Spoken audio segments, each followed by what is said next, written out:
কয়টি অক্সিজেন পরমাণু আছে? 3টি অক্সিজেন পরমাণু। এই 3টি অক্সিজেন পরমাণু কার্বন কার্বন দ্বিবন্ধনে গিয়ে যুক্ত হবে। এই দ্বিবন্ধনটি ভেঙে যাবে এবং 3টি অক্সিজেন পরমাণু যুক্ত হবে। তো সেটি কিভাবে আমরা ব্যাখ্যা করি। তাহলে CH3, তারপরে CH, এখানে CH2।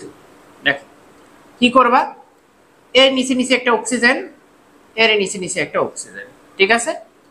তারপরে আবার এখানে কমপ্লিট করে দিবা, বন্ধন দিয়ে দিবা, এবং এই দুই কার্বনের মাঝে একটা অক্সিজেন উপরে দিকে, ঠিক আছে। এই যৌগটির নাম হচ্ছে একটি ওজোনাইট যৌগ, ঠিক আছে। যদি এটাকে আদ্র বিশ্লেষণ করি, ঠিক আছে, H2 জিঙ্কের উপস্থিতিতে, তাহলে এই জিঙ্কের সাথে বিক্রিয়া করে জিঙ্ক অক্সাইড তৈরি করবে। আর এখানে থাকতেছে দেখো এই কার্বনটা, ঠিক আছে, এই কার্বনে এক কার্বন আছে, তাহলে মিথানল তৈরি হবে, এক কার্বন বিশিষ্ট অ্যালডিহাইড CHO। এবং এখানে কয় কার্বন বিশিষ্ট? 2 কার্বন বিশিষ্ট অ্যালডিহাইড। তাহলে 2 কার্বন বিশিষ্ট, এখানে কয়টা কার্বন আছে বলো তো? 2টা কার্বন, ঠিক আছে। তাহলে 2 কার্বন বিশিষ্ট অ্যালডিহাইড কে হবে?